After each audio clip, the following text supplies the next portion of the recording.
Please help yourself to food and drinks, explore David's mementos, and feel free to use the microphone if you wish once we're done here.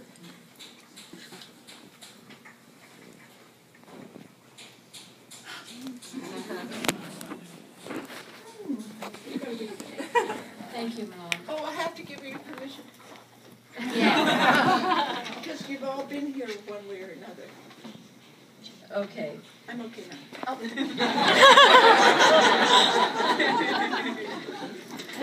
Please help yourself to the food and drinks. Explore David's mementos and feel free to use the microphone. Today is Sunday, January 13th, and it's David's and my day for our family to thank you all. We came from away, and you first got to know us during our holidays when we visited David.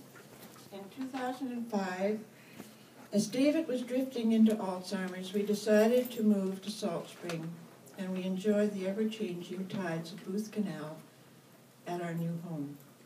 Slowly, the need for care beyond my capability brought David to be helped by the veterans and BC Help. 4 years ago, David moved into Greenwoods, where he was cared for compassionately. This community of caregivers has deeply enriched our lives. Ryan Gibson got a new heading. He's called Complex Care Coordinator of Greenwoods.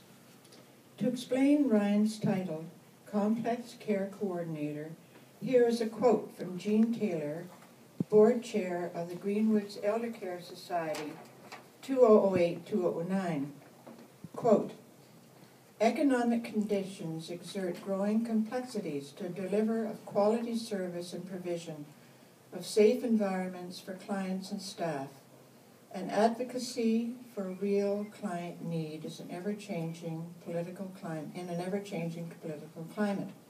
In spite of significant underfunding compared to other facilities, GES achieved outstanding licensing review, continuous quality changes to dementia care in Greenwoods, having improved the ability to best serve all GES complex care clients, families, and staff. As David's decline increased,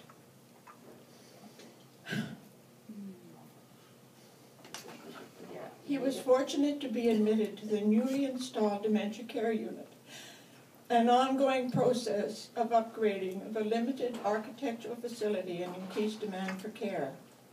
At my request, Ryan gave me the names of those persons who attended to David's nursing care over the years. Yeah. These don't include Carla or the dietary people or those wonderful housekeeping people. Hi. Here's Ryan's remarkable list of those who gave David a little bit of sugar to make the medicine go down.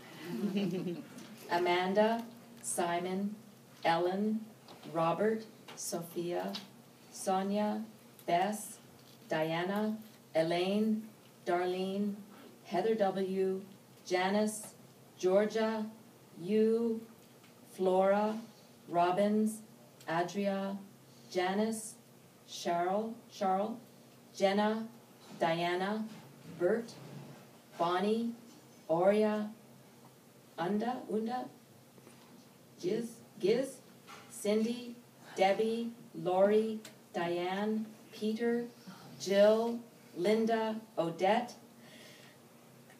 Let me have it.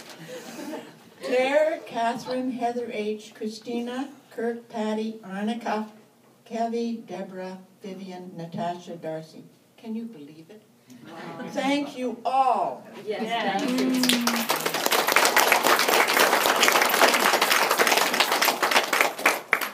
This was the community that facilitated David's graceful ending. The family has written about David you did not know, and it has been published in the Driftwood and the Globe and Mail. Our grandson, Kipling Squire, will now read it to you. Kippy. Hey. There he is.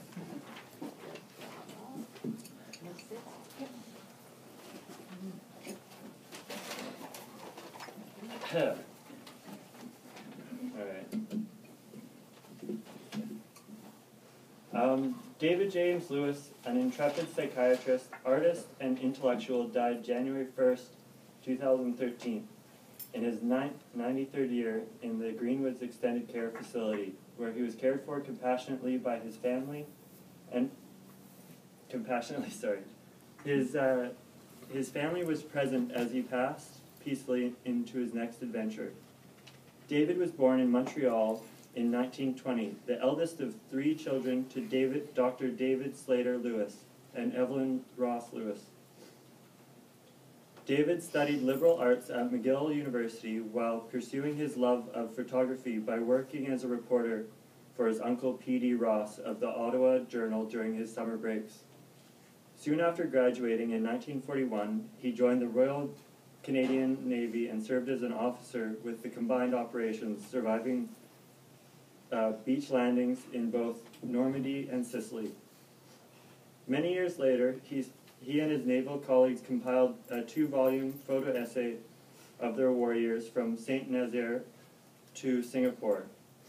The collection of World War II photographs he took with his precious Zeiss camera proved invaluable. As lieutenant commander, he returned with his fellow Canadians to Normandy and the combined operations at the 1997 reunion of the Dieppe raid in 1942. After the war, he studied pre-medicine at McGill and met his future wife, Kit, née Catherine Jefferson.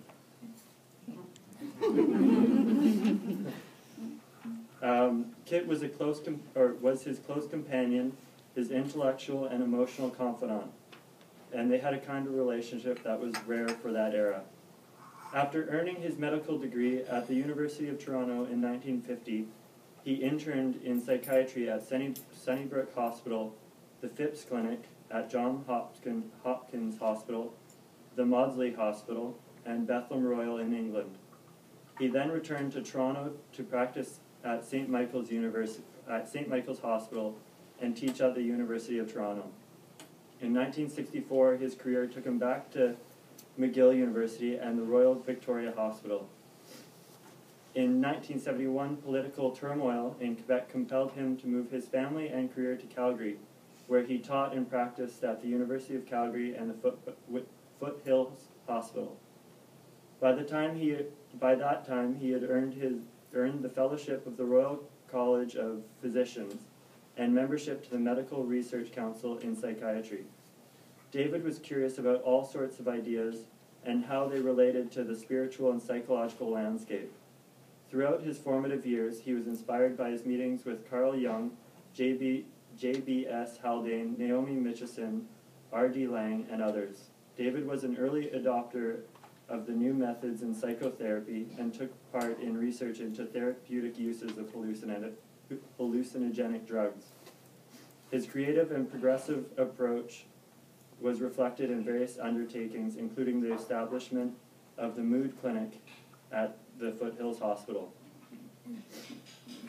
David always had a sketchbook with him and recorded his impressions of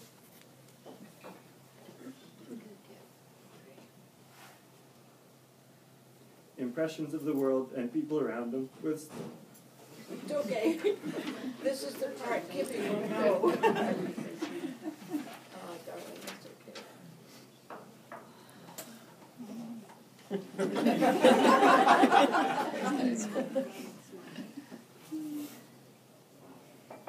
David always had a sketchbook with him and recorded his impressions of the world and people around him with startling insight. He had an eye for art and built a significant collection of paintings, Inuit carvings, and books, many of which have been donated to the University of Calgary.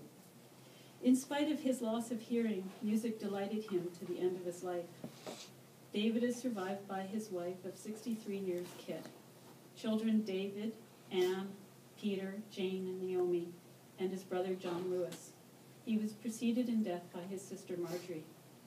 David has been blessed by and was always an inspirational leader to his grandchildren, David, Skye, Morgan, Patrick, Lily, Cole, Abigail, Anna, Julia, Kit, Theo, Stephen, Odin, and great-grandchildren David, Jed, and Grace Valentina. As my son said, we're spreading the Dharma. David's final years were spent on Salt Spring Island, where sadly his mental faculties diminished due to Alzheimer's disease. He lived at the Greenwoods Extended Care Facility for 4 years, where he was much loved and cared for by the staff, and was visited daily by his wife and family. And that's why we're here, to commemorate our fabulous dad. Thank you. Thanks, Kip. I wanted to say